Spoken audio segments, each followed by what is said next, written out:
শোনো বন্ধু, তুমি আমার একটা কিছু করো না। টাঙ্কি আমার সিধা হইছে, পানি তো আর থাকে না।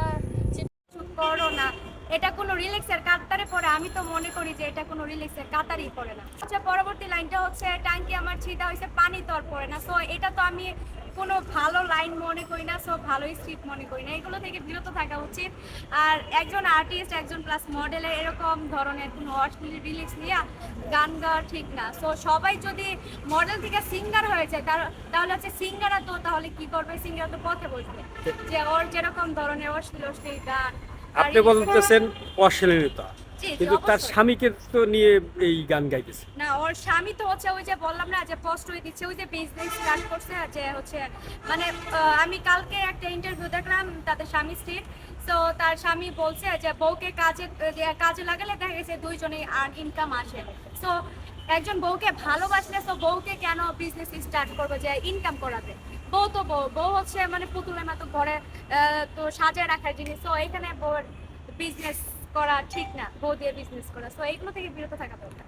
তো আপনারা কি সবাই জানেন যে বা ওই মেয়ে বা সুমাইয়া রিমু কি গিভ এন্ড টেক করে কিনা? আদৌ কি আপনারা সবাই জানেন? আমি তো মনে করি আপনারা কেউ জানেন না। সো যে এগুলো করে গিভ এন্ড টেকের কাজ, শুধু ওরাই মাত্র জানে। আমরা তো কই, আমরা তো জানি না যে গিভ এন্ড টেক মানে আমরা তো মিডিয়াতে অনেক বছর আছি, ওর থেকে অনেক বছর আমি তো মিডিয়াতে আছি। সো আমাদের তো কেউ অফার করে না। সো ওকে কেন অফার করে? আর গিভ এন্ড টেক ও নাকি কি বলে? আর ওর মধ্যে কি আছে যে পোলাপান করেছে যে গিভ এন্ড টেক কাজ বা করতে বাধ্য করে বা করে? তাকে বলে লাখ লাখ টাকা অফার করে।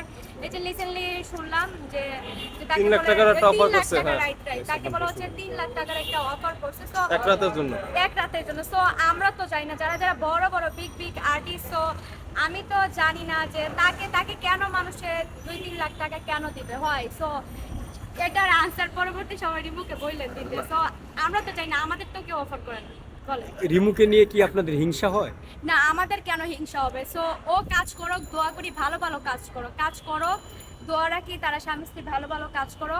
আর এগুলো অশ্লীল কাজ থেকে দূরে থাকো, এটা আমি মনে করি। যেহেতু তিনি বললো যে এক রাতের জন্য 3 লাখ টাকা নেয়, তা আপনি কত টাকা নেন? না, এইগুলো ভাই, সেইগুলোতে অশ্লীলতাতে ভাই আমরা মিডিয়া পার্সন নাই।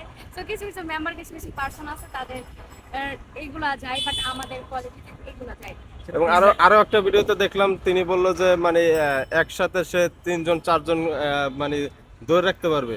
তো এটা আপনি কয়জনকে ধরে রাখতে পারবেন? এটা তো আমি তো বলি নাই যে হচ্ছে আমি একজন দুজন তিনজন। তো ও সুমাইয়া রিমু হয়তো বা উনি প্রফেশনাল মানুষ, তো আমরা তো আর প্রফেশনাল না। তো উনি 5 জন কিংবা 7 জন বা মেনটেন করতে পারবে, তার অভিজ্ঞ আছে। তো ও মনে প্রফেশনাল খেলোয়াড়, ও ভালো জানে। তো আমরা না, তো আমি না বিশেষ করে।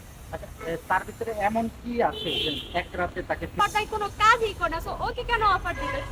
সো মুখের চাপা দেওয়া কোনো লাভ নাই। আর এগুলো পাবলিকে জানে, শুধু শুধু এগুলো বলে লাভ নেই। এই যে মাঝখানে খুঁজছিল ওর সুগার ডিগ্রি লাগবে, তার এই জামাই লাগবে, ওই জামাই লাগবে, তোমার এদিকে বললো। মানে একজন পার্সন, একজন ভালো পার্সন, তো একজন ভালো আর্টিস্ট, ভালো মেয়ে, যে হচ্ছে মানে নিজের স্বামী রেখে দাবি করে সাকিব ভাইয়া বা সাকিব স্যারকে বিয়ে করবে বা সুগার ডেডি লাগবে। সো এইগুলো কেন রে ভাই? মিডিয়াতে আসতে গেলে, ইন্টারভিউ দিলে কি এইগুলো অশ্লীল কথা বলা লাগবে?